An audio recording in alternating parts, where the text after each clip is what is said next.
जिसके कारण यूनिफॉर्म की सफाई, स्कूल बैग, जूतों की सफाई एवं बाल और नाखून की कटाई का पर्याप्त समय नहीं मिल पाता है, जिसके कारण कभी कभी गंदा यूनिफॉर्म या नहीं सूखने के कारण गीला यूनिफॉर्म ही पहनकर स्कूल जाना पड़ता है। क्या शनिवार को स्कूल का संचालन पूर्व की बात हाफ डे नहीं हो सकता?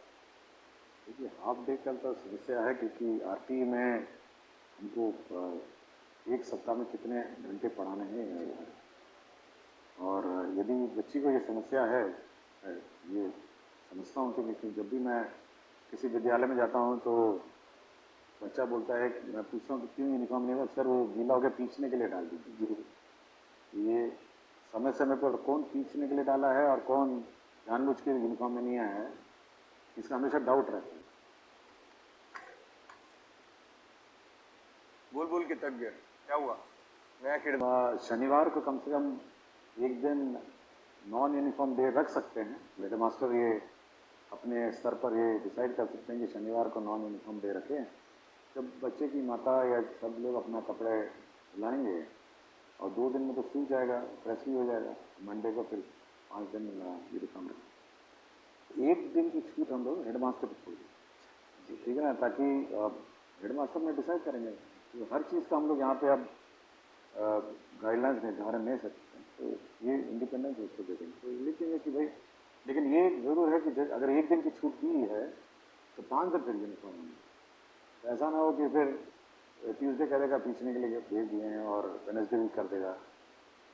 ये थोड़ा, या तो आप डिसिप्लिन 6 दिन रखिए या फिर आप एक दिन नॉन यूनिफॉर्म देते हैं। बाकी प्राइवेट स्कूल में भी ऐसे ही है, एक दिन वो टी शर्ट पहन के आते हैं और अन्य ड्रेस पहन के आते हैं, तो हम लोग भी कर सकते हैं। एक सुरभि सिंह है का सवाल है, क्या केंद्रीय विद्यालय और निजी विद्यालयों की तरह बिहार के सरकारी विद्यालयों में भी दिसंबर जनवरी महीने में बच्चों और शिक्षकों को ठंड की छुट्टी दी जाएगी?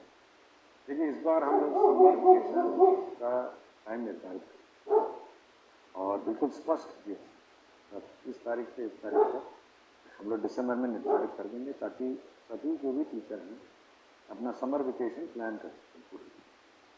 उस दिन उस पीरियड में कोई क्लासेस नहीं चलेंगी जैसे पूरी चलती थी, और पूरी छुट्टी रहेगी उस समर वेकेशन में। टीचर अपना जाएँ, घूमें, जहाँ जाना जाएँ। बहुत सारे टीचर्स अन्य राज्यों से भी आए हैं, तो लेकर हैं।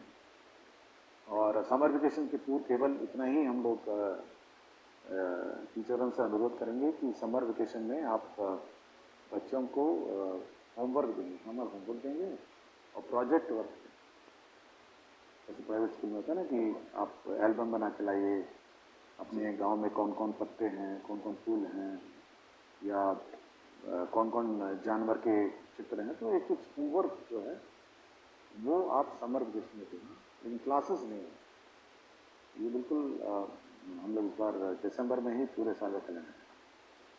जहाँ तक विंटर, इस विंटर के हॉलीडेज की बात है, तो बिहार में जो मौसम का जो रुख रहता है, एक समय होता है जब वैसे ही ऑटोमेटिकली डिजास्टर मैनेजमेंट में यहाँ डिक्लेयर होता है, और ये शक्तियाँ हम लोगों ने डीएम को दी थी कि डीएम अपने आप छुट्टी जब अधिक ठंड हो जाती है डिक्लेयर कर दीजिए, तो विंटर वेकेशन वैसे ही हो जाती है। तो समर हम लोग फिक्स कर देंगे, और वो भी हम लोग इस बार टाइमिंग देख लेंगे कि कब अभी गर्मी है, कब है, क्या है, और उसी अनुसार लास्ट ईयर का जो टेम्परेचर ट्रेंड रहा है उसी के अनुसार उसको मैच करके हम लोग समर वेकेशन देंगे। और विंटर का ऑब्वियसली पता ही है कि कब ठंड होती है, और डीएम लोग ऑथराइज भी। Thank you sir. एक बीपीएससी की टीआरई 1 की शिक्षिका है ऋतु राज, प्राथमिक विद्यालय 5 गाछी, टेढ़ागाछ, किशनगंज से। इनका सवाल है कि शिक्षा को रुचिपूर्ण और बहुआयामी बनाने के लिए स्कूलों में स्मार्ट कार्ड, स्मार्ट बोर्ड या प्रोजेक्टर उपलब्ध करवाने के बारे में भविष्य का क्या प्रावधान हो सकता है? एनिमेटेड पाठों का समावेश छात्रों का ध्यान आकर्षित करती है, जिससे गतिशील शिक्षण वातावरण बनता है और सीखना दिलचस्प और बहुआयामी। ये हम लोगों ने बिल्कुल किसी टीचर को रोका नहीं। आप दयालय चीज के टीवी खरीद लीजिए, और जो सरकार जो शिक्षा का कोष उनका है, जो राशि है विकास में है, आप खरीद लीजिए, मना नहीं किया। बाजार में अपना लोकल में जाइए, टीवी खरीद लीजिए, यूएसबी पेन ड्राइव लगाइए, चला लीजिए। ये हम लोगों ने किसी को नहीं रोका। जिसको जहाँ जगह मिले टीवी लगाना हो, 50,000 से नीचे आता है टीवी। बड़ा बड़ा टीवी आता है गाँव में, सही है, सब घरों में टीवी है। तो ये हेडमास्टर पर निर्भर है और स्कूल का मैनेजमेंट पर निर्भर है कि कैसे चलता है। हम लोगों ने किसी प्रकार का कोई रोक नहीं लगाया है। और जहाँ तक राज्य स्तर की बात है, हाँ, हम लोग कोशिश कर रहे हैं कि सब जगह स्मार्ट क्लासेस करें, स्मार्ट बोर्ड लगे, बट मल्टीमीडिया टीचिंग जो टीवी के माध्यम से होती है वो तो खुद ही कर सकते हैं। एक प्रेम प्रकाश मिश्रा जी हैं, अध्यापक तिहारी वन के हैं, उर्दू प्राथमिक विद्यालय मदनपुर औरंगाबाद में है।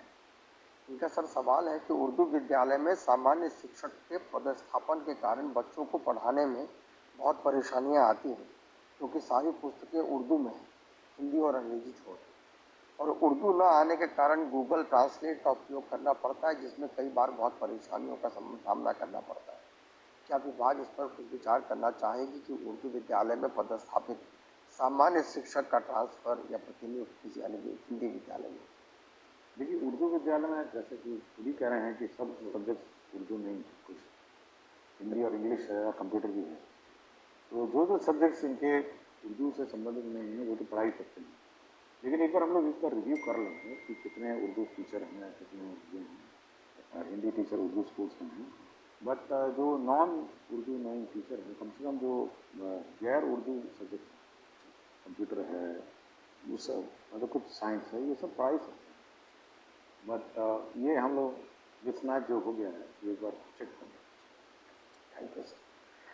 क्या विनय स्कूल शिक्षक है सीवान से, क्या अब कक्षा 8वीं और 10वीं के बच्चों को मुख्यमंत्री बिहार दर्शन योजना के द्वारा भ्रमण नहीं कराया जाएगा? क्या बच्चों को अपने से ही कहीं भ्रमण के लिए ले जाया जा सकता है? यदि हाँ, तो इसके लिए क्या करना है?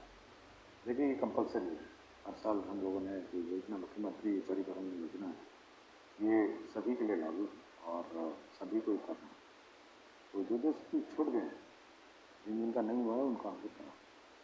और परिवहन में हम लोगों ने बहुत ही क्लियर कहा है कि आपका पटना म्यूजियम है, बिहार म्यूजियम है, और जितने भी हमारे बिहार के दर्शनीय स्थल हैं वहाँ बच्चों को ले जाएंगे और बच्चों का भ्रमण करेंगे। तो जो स्कूल छूट गए हैं वो हम लोग काम।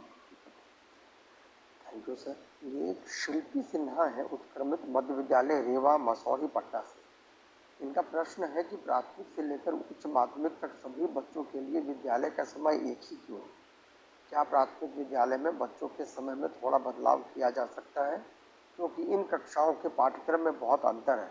अगर यह संभव हो तो इस पर कुछ विचार किया। हमने पहले भी कहा कि मल्टी टाइम स्लॉट सिस्टम हम लोग लागू करेंगे, और छोटे बच्चों के लिए अलग टाइमिंग और बड़े बच्चों के लिए अलग। और ये छूट हम लोग हेडमास्टर को देंगे कि कौन क्लास में छोटे बच्चे पढ़ेंगे, कौन क्लास में बड़े बच्चे पढ़ेंगे। तो ये छूट हम लोग देने वाले हैं। थोड़ा सॉफ्टवेयर में इसको अपडेट करने की आवश्यकता है, क्योंकि अटेंडेंस सिस्टम इलेक्ट्रॉनिक है। तो जैसे ही ये स्लॉट सिस्टम अपडेट हो जाएगा, हम ये लोग हेडमास्टर को ही ऑथराइज कर देंगे कि आप छोटे बच्चों के लिए अलग टाइमिंग रखिए और बड़े बच्चों के लिए अलग टाइमिंग, क्योंकि छोटे बच्चे खेल कूद, आर्ट, कल्चर, बाकी सब अन्य विद्याओं में करेंगे, और बड़े बच्चों का जो कोर्स वर्क है कुछ ज़्यादा रहता है, इसमें अलग टाइमिंग रहेगा। तो मल्टी टाइम स्लॉट सिस्टम हम लोग टाइम लागू करने वाले हैं।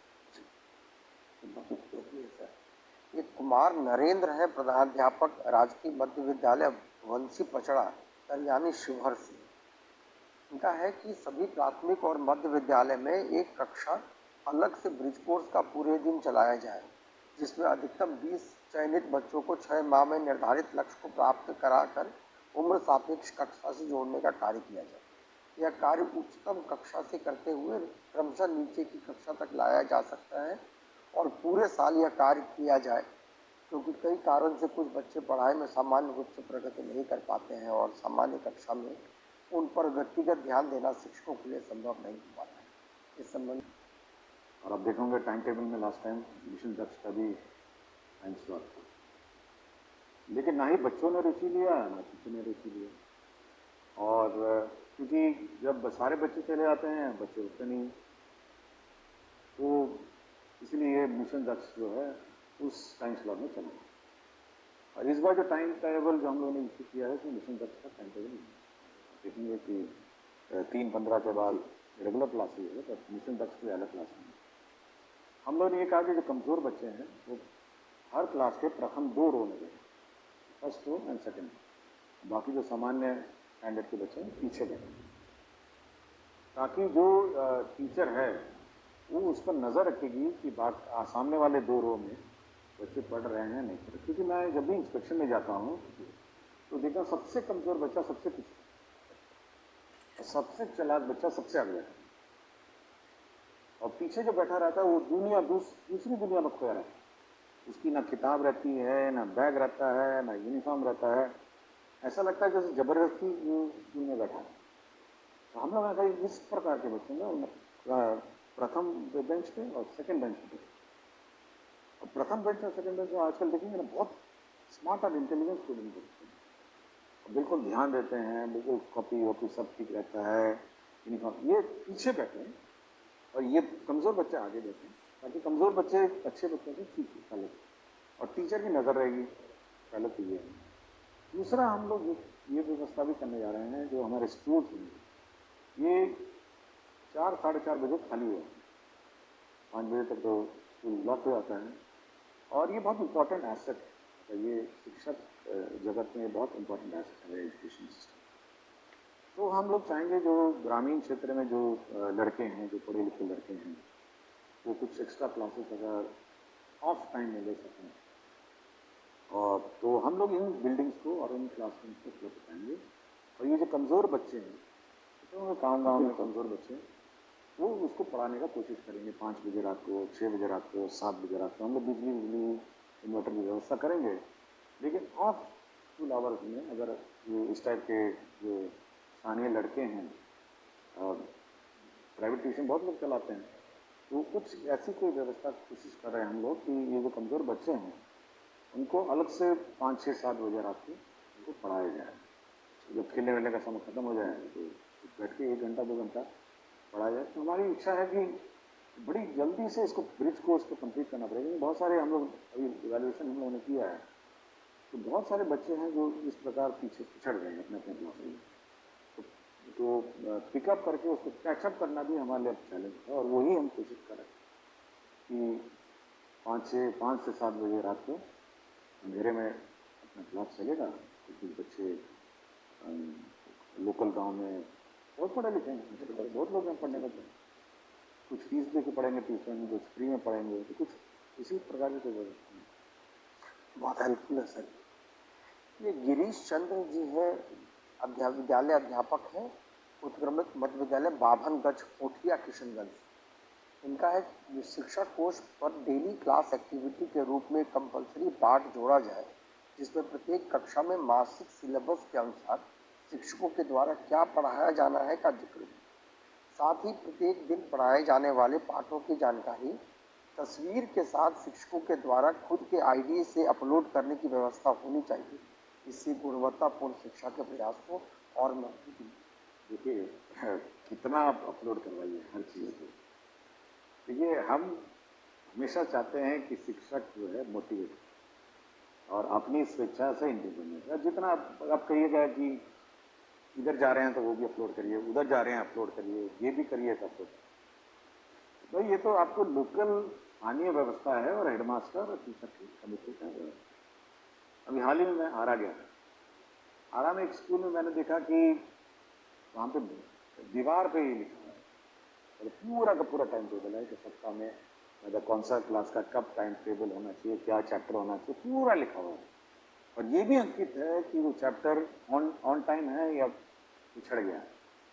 तो ये हेडमास्टर बहुत ही जहाँ जहाँ इनोवेटिव हैं, जहाँ जहाँ मेहनत कश हैं, वहाँ तो उन्होंने सुनिश्चित कर दिया कि भाई टाइम टेबल किस टाइम टेबल है, चैप्टर 5 होना चाहिए, क्या हम चैप्टर 5 पहुँचे हैं या चैप्टर 5 से पहले चल। तो हर क्लास का हर टीचर का उसमें पूरा मैपिंग चाहिए। तो ये हेडमास्टर और टीचर लोग अपना करें, और मेरे विचार से अगर स्कूल अपने एज अ टीम करेंगे तो ये हम लोग रोज, मैं बार बार बोलता हूँ, पुलिसिंग हमसे क्यों करवा रहे हैं, क्यों चेक करवाना चाहते हैं? अब अपनी टीम है, आपका बच्चा है, पढ़ाइए ना, सब छूट आपको दी हुई है, आपको समय भी निर्धारित है। तो आप अपने मोटिवेशन से ये सब काम करिए और कोशिश करिए कि एक मॉनिटरिंग सिस्टम स्कूल में अपने इंटरनली भी हर चीज ई शिक्षा कोर्स में नहीं, क्योंकि आप फिर तंग आ जाएंगे।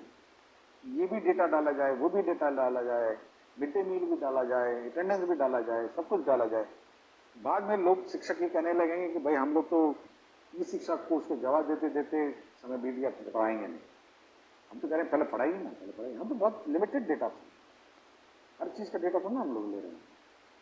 तो अटेंडेंस लेता हूँ, मिड डे मील का भी मैंने बोल दिया है, और बाकी जब सब स्कूल में टैब होगा तो फिर कुछ और डेटा मांगा जाएगा। लेकिन हर चीज़ का हमको मत कहिए कि ई शिक्षा को स्कूल अपने नियंत्रण और अपने डिसिप्लिन से।